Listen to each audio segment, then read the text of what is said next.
In-nies jagħmlu l-arti, imma l-arti hija tan-nies hija din il-mistoqsija li se nkunu qegħdin nistaqsu f'din is-sensiela l-arti hija tan-nies hija l-mistoqsija li proprju se nkunu qegħdin nagħmlu f'dawn il-ġimgħat li ġejjin f'din is-sensiela. Se nkunu qegħdin nesploraw l-arti u r-rwol tagħha fid-diversi oqsma ta' ħajjitna mill-identità l-immigrazzjoni, mill-benesseri u s-saħħa mentali tagħna għall-arti bħala mezz ta' bidla soċjali. Flimkien magħkom u mal-mistiedna illi se jnaqdu miegħi f'dawn il-ġimgħat u magħhom se nkunu qed ninvestigaw propju ir-rilevanza tal-arti xi tfisser li l-arti tkun parti attiva ta' ħajjitna u xi tfisser meta ngħidu li l-arti hija tan-nies. Arti li hija tan-nies hija ċertament dik li qed tintwera bħalissa fil-Malta Biennale li beda f'nofs Marzu illi għadda u jasal fit-tmiemu lejn l-aħħar ta' Mejju. Il-Biennale tal-arti wirjiet ta' skala internazzjonali li jsiru kull sentej f'pajjiżi differenti. Malta qed tintroduċi l-Biennale tagħha l-ewwel darba propju din is-sena. Bla dubju li tafu biennale oħrajn bħal Biennale ta' Venezia pereżempju li bla dubju huwa l-eqdem l-iktar popolari iżda l-Biennale ta' Malta li fetaħ ix-xahar li għadda diġà qed jiġbed l-attenzjoni ta' bosta minn madwar id-dinja kollha. Miegħi llum biex nitkellmu dwar il-Biennale u l-arti għandna lil Mario Cutajar li huwa l-President, il-Fundatur u koll l-oriġinatur tal-Biennale ta' Malta. Grazzi ħafna tal-qiegħed magħna. Inti għandek karriera twila fit-trade unionizmu anki tmexxi s-servizz pubbliku f'Malta, però forsi ftit tista' tgħid li għandek karriera artistika meta nitkellmu dwar l-arti, però qatt ma kont il-bogħod mill-arti. X'ġibdek liha? L-arti naħseb hija l-unika mhux naħseb konvint minnha li l-arti hija l-isbaħ ħaġa li kapaċi jagħmel il-bniedem. Jekk tħares kullumkien kull dak li jagħmel il-bniedem għandu l-problemi tiegħu.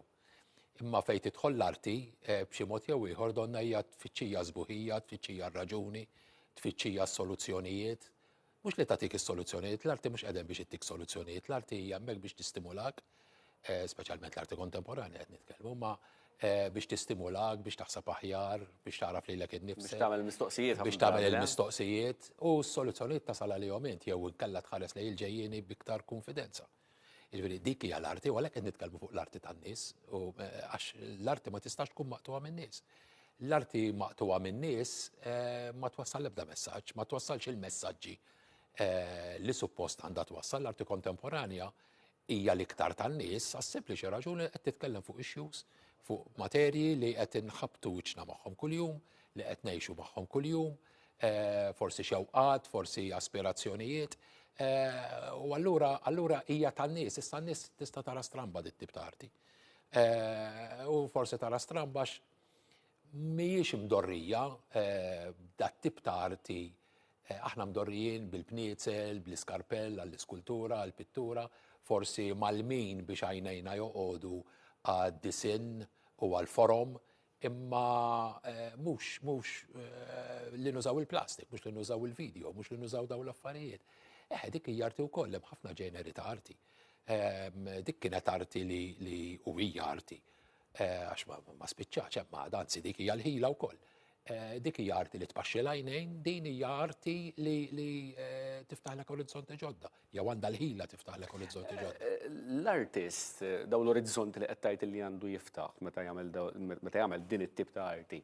L-artist għandu jirrifletti l-mistoqsijiet li qed jagħmlu n-nies jew ipoġġi qudiemhom mistoqsijiet li qed jagħmlu u jġalhom jaħsbu. Naħseb mit-tnejn. Għaliex għax l-artist u anki nara mill-Biennale tagħna, mill-Biennale oħrajn li wieħed jista' jkun hawn mewwiriet ta' arti kontemporanja huma li huma fuq kollox, m'hemmx għalfejn ikun Biennale. Tara diversi metodi li hu żgur li l-artist irid ikun jaf x'qed jiġri madwaru x'hekk ikun magħluq fih innifsu u ma jħares lilin minnu, ma jħares iktar il-bot minn imnieru kif ngħidu l-Maltin. Allura ma jistax jagħmel l-arti, ma jistax jolqot in-nies. U hekk qed nitkellmu fuq l-arti tan-nies irid jolqot in-nies. Arti li mbagħad tingħalaq għal persentaġġ żgħar mill-popolazzjoni jew inkellax l-artist jingħalaq fih innifsu. Imma jekk l-udjenza ma tkunx kbira, tkun ħela. Aħna għedin ngħidu l-artisti jesprimu ruħu permezz tal-arti tiegħu. Inti wkoll qed tesprimi ruħek permezz ta' dan il-proġett, l-ewwel Biennale ta' Malta. X'inhu l-messaġġ li trid twassal? Hemm messaġġ li trid twassal jew le fil-verità? Jien dal-potenzjal, jien naraħ bħala potenzjal tal-pajjiż. Jiena l-istorja l-qalbi, ġifieri apparti l-arti, l-istorja hija u nħares lej pajjiżi bħala sensiela ta' konsegwenzi, jiġifieri bħal kull storja oħra. L-istorja hekk. L-istorja hekk. Ma jekk inti l-istorja tħares lejha jew tumbra għax tħossok li trid tgħix ġo fiha, dik mhix l-istorja li għandha twassal, dik hemmhekk l-istorja tibqa' tirrepeti ruħha. L-istorja l-aqwa liema, għalhekk tibqa' tirrepeti ruħha. Imma jekk inti tħares lej l-arti biex tispirak, għaw lej li boddi lej l-istorja biex tispirak, dik hija mod ieħor, ħantik eżempju, ir-Rinaxximent x'kien. Ir-Rinaxximent ma kienx fl-arti biss, kif kollox, kien fl-umaniżmu, kien fix-xjenza, kien f'kollox. Huwa l-bażi ta' dak li qed ngħixu llum ir-Rinaxximent. Ġifieri mill-istorja, u x'inhu imma r-Rinaxximent? Ir-Rinaxximent huwa il-konnessjoni mal-kultura klassika Rumana Griega.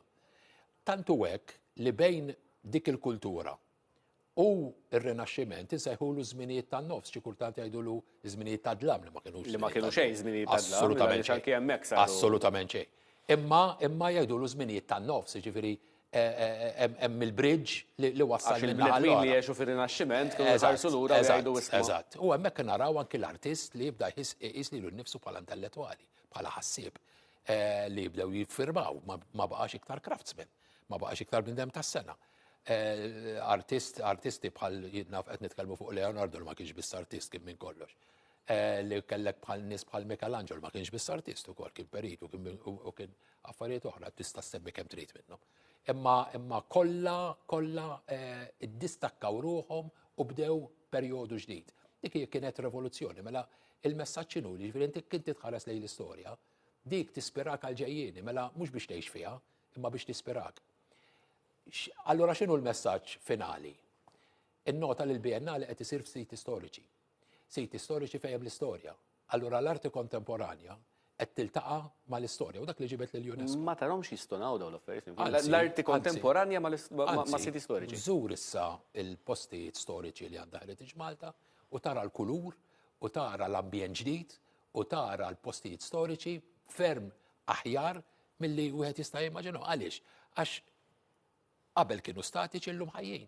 Qabel joħduk biss fl-modi, illum qed joħduk fl-modi però fl-istess ħin għaliex ix-xogħlijiet tal-arti ispirati minnhom, tajjeb, qed ituk dawl ġdid, qed jiftħulek orizzonti ġodda, qed iġeluk taħseb. Ir-rabta bejn il-passat, il-preżent, mhux il-futur. Li pereżempju, mhux jekk inti pereżempju tieħu mhux il-palazz biss qed titkellmu ejja l-arkeoloġija.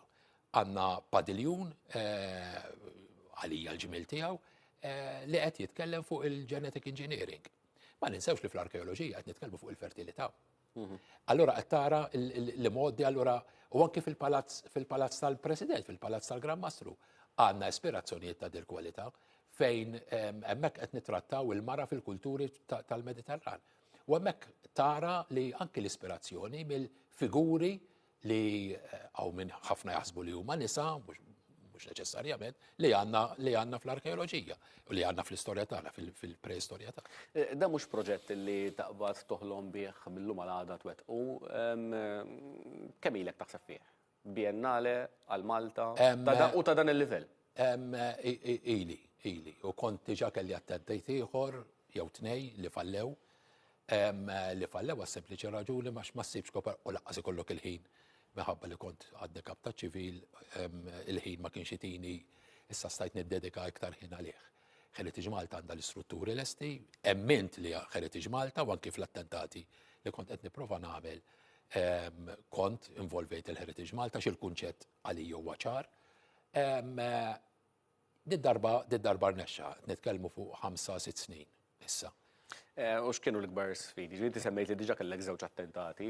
Ovvjament waħda mill-isfidi semmejt li diġà isma' il-ħin iktar minn kull ħaġa oħra. Ma dak li għadda, li jibqgħu l-isfidi huwa biex taqqat is-settur artistiku. Dak waħda mill-isfidi l-kbar. U bat għandek ir-riżorsi. U bat għandek in-nifs.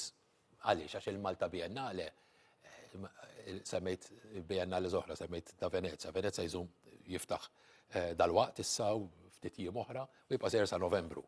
Dak huwa 125 sena storja li jibqa' la Biennale. Imma jrid ikollok in-nifs biex inti twassal sa ċertu perjodu. Dak huwa stamina oħra li tibqa' dej sal-aħħar. Inti sakemm tiftaħ tiġa tkun għajjejt biex tkompli terġa' tieħu nifs mill-ġdid. U l-isfida hi sentejn oħra sa biex iżżomm l-istess livell. Bil-livell eżatt, bil-livell li lħaqna issa iva l-isfida kbira se tkun sentejn oħra. Jien nistqar li dal-Biennale ma ħlomtux li se jkun daqshekk b'saħħtu. Ħlomtu li se jkun bidumli, però kuntent u sodisfatt mhux jien għax ħadd ma jagħmel xejn waħdu, ġifieri t-tim kollu li ħdimna, n-nies ta' Heritage Malta, dak kollha li ħdimna biex dal-Biennale laħaq dal-livelli, għandna sodisfazzjon li għalkemm ħlomna li se jkun żgħir, għandna sodisfazzjon li ħdimna biżżejjed li kiber daqshekk u li għamel tiġi appoġġja lil pajjiżna fil-kalendarju kulturali dinji.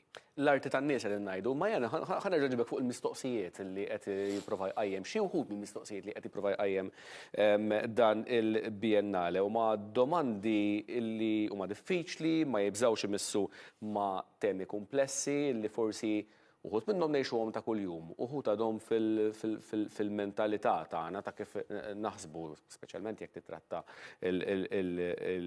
il-kolonjaliżmu pereżempju, le waħda mill-affarijiet li ħafna mill-mezzi tax-xandir u l-abort. Ma ġifieri huma affarijiet li l-mezzi tax-xandir qabdu magħhom innutaw u anke jekk tħares lejn il-kummenti fuq il-mezzi soċjali, allura għandek in-nies li qegħdin jitkellmu u qegħdin jikkontribwixxu għal din id-diskussjoni imnebħa mill-arti tinduna li verament qegħdin jikkontribwixxu qed jifhmu dak. Dak sodisfazzjoni ieħor. Appuntu. Imma l-arti hija il-mezz idoneu għal dawn it-tip ta' konverzazzjonijiet li huma diffiċli kif Jien konvint li bl-arti nitkellmu aħjar. Nitkellmu aħjar għax inti għandek kunċett, għax l-arti llum hija kunċett, li tħares lejha minn fejn tħares lejha tista' toħloqlok ankolli differenti. Allora se nitkellmu aħjar id-dialogu se jkun usa. Allora se nifhmu iktar il-xulxin meta dialogu jkun usa u jekk inħallu l-xulxin nitkellmu. Allura l-arti għalhekk nemmen bl-arti tan-nies u mhux l-arti elitista, imma l-arti tan-nies għax iktar ma tkun kbira l-udjenza, iktar ma tiddiskuti l-udjenza, ċertu joħorġu ċertu affarijiet. Jiena kumment ta' diversi artisti li ħadu sem nibqa' nożżu għal dejjem li għaluli ċaru tont li f'diversi pajjiżi oħra dak li setgħu jgħidu hawnhekk ma jgħiduhx f'pajjiżi oħra. Il-libertà li kellhom biex jgħidu dak li jħossu u li joħorġu b'dak li joħolmu u dak huwa sodisfazzjon kbira li għax nistgħu ngħidu kemm irridu għalina il-Maltin, imma li jiġi xi ħadd u jinnota li hawnhekk nittolleraw il-femiet differenti u femiet li mhux neċessarjament naqblu magħhom jew jista' jkun li anke waqt li qed tagħmilha naf li mhux se naqbel miegħek qed niftehmu. Imma nittollerawha, inħarsu lejha, niddiskutuha u nkomplu miegħek. U dak huwa naħseb minn dak kollu li għamilna, il-ftuħ spettakolari, l-udjenzi, dak il-komment għalija jien inġorru miegħi. Ħades il-Biennale nerġa' nitlaq minn dan il-punt tal-arti tan-nies. Kif jista' jiġbed iressaq lin-nies li normalment mhumiex daqstant qrib tal-arti, iressaqhom lejn l-arti? Ħanajlek għandna programm pubbliku ta' madwar 120 attività, workshops għat-tfal, jien nemmen li għandek tiġbed it-tfal biex tiġbed l-ġenituri tagħhom u n-nies. Tibda minn żgħar. Nibda minn żgħar. Allura ħafna mill-workshops tagħna għandna diversi u fl-iskejjel eċetera fejn jidħol il-Biennale. Il-workshops li qed nagħmlu huma immirati u l-workshops bdew qabel ma fetaħ il-Biennale għaliex bdew qabel biex nibdew nippreparaw għan-nies għax nibdew nippreparaw lin-nies għaliex għax nafu li dat tip ta' arti kif għadlek fil-bidu jistgħu jaraw ftit stramba u ma jabbinawx ruħhom magħha. Imma hemm diversi ġeneri ta' arti din hija waħda minnhom. Allora ridna niġbduhom kemm jista' jkun. Ridna nippreparaw, u anke llum għadna nagħmlu l-istess, ġifieri wieħed mill-għanijiet ta' dal-biennale huwa li jressaq appuntu n-nies iktar u Heritage Malta ilha għandha l-aċċessibilità tagħha hija interpretata differenti jew inkella espandiet fuq dak li tajt il-liġi ta' Heritage Malta xi tfisser aċċessibilità li inti għandek l-iskema tal-passaporti li inti iż-żgħażagħ, l-anzjani, l-istudenti jistgħu jidħlu b'xejn, inkluż għall-biennale, jistgħu jidħlu b'xejn. Għandek letteralment ir-residenti Maltin jistgħu jidħlu fil-mużewijiet tagħhom b'xejn, ġifieri il-qafas kollu hemm qiegħed. Biennale li għandu l-patronaġġ mhux biss tal-President ta' Malta, għandu l-patronaġġ tal-UNESCO, allura qed nitkellmu dwar in-Nazzjonijiet Magħquda. Xi jfisser għalik dan ir-rikonoxximent? Aħjar minn medalja. U ħanajt għaliex għax fl-ittra li kienu batunna mill-UNESCO biex jgħidulna li sejtuna l-patronaġġ, għallunna ċar li ma jistawx speċi li ma jistawx donnom ma jagħtuhx għax il-kunċett li qed jispjega l-biennale huwa appuntu dak li qed tgħix għalih il-UNESCO li tiddialoga mal-bieraħ, li tinterpreta b'mod differenti l-istorja. Dak huwa u tgħixha, ovvjament, u titgħallem minnha, dak huwa l-UNESCO. Ma ninsewx ukoll il-qafas edukattiv li dal-biennale kif għatlek il-workshops tal-iskejjel, il-workshops ta' tfal, ta' nies ta' kull età, dawk ukoll huma l-aspett edukattiv li allura l-UNESCO ma tistax tgħid li mhux parti mill-missjoni tagħha. Ma kienx Hobson's choice ta' ġifieri li jew ituwna ma kienx hekk. Imma għalunna ċar li tant jaraw il-missjoni tagħna viċin il-missjoni tagħhom li huwa ta' pjaċir tagħhom li jkunu u ġew anke għal-ftuħ tal-biennale tagħna. Fadal 6 u 7 ġimgħat għall-għeluq sal-aħħar ta' Mejju, sal-31 ta' Mejju. Min għadu ma żarux, għaliex għandu jżuru? Għandu jżuru għal diversi raġunijiet. Imma jien naħseb li l-iktar li għandu jżuru jekk irid isir jaf aktar. Għandu l-possibilità li jara mela, meta tkun żar joħduk tara l-mużewijiet, tiftakar l-iskola, dik iktar ħarġa milli tmur il-mużew, għajdlix tiftakar xejn. Ħafna drabi il-mużewijiet tagħna kienu jibqgħu li huma l-snin twal mela m'għandekx għalfejn terġa' tmur. Din hija possibilità li qed nagħmlu l-ewwel ħaġa m'għadhomx hekk il-mużewijiet, kull ma jmur qed jmorru jinbidlu se jkomplu jinbidlu. U nibdew nsejħilhom mużewijiet għalli dawk huma esperjenzi. Hemm iktar interattività. Hemm iktar imma mhux anke l-kunċett. Il-kunċett nitkellmu darb'oħra imma l-kunċett huwa dak li hu u rridu nimmaturaw il-kunċett. Għalija l-mużew huwa bħal librerija bħal università li għandu diversi li għandu ħafna informazzjoni xi jagħtik li ma jistax iżomma. Mela b'xi mod irid biex jagħmililek interessanti, il-mużew irid l-esperjenza, ħanajdu l-esperjenza. Trid twaslek għallum, jiġifieri li tagħmilha relevanti għalik. Sejn qed ngħid mhux biss relevanti għalina biss, imma relevanti għas-soċjetà. Għax jekk inti ġejja li ċ-ċittadin jaħseb biex jifhem iktar lilu nnifsu biex ħares il-qudiem biktar konfidenza, dak titolqtu, titġibu. U l-arti kontemporan dak li qed nagħmlu bħalissa huwa dak li hu allura jekk inti trid tgħix aħjar, jekk inti għandek aspirazzjonijiet, jekk inti trid tkun taf iktar, issa ċans għandek sal-aħħar inkelli ostenna sentejn oħra.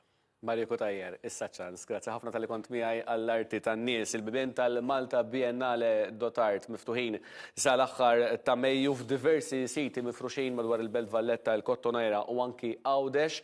Il-biljetti jinsabu għal-beħ minn fuq Malta Biennale Dotart u hemm tistgħu jsibu wkoll anki informazzjoni fuq kull sit kif ukoll fuq l-attivitajiet li għaddejjin tul dan il-Malta Biennale 2024. L-arti tan-nies, inkunu magħkom il-ġimgħa d-dieħla.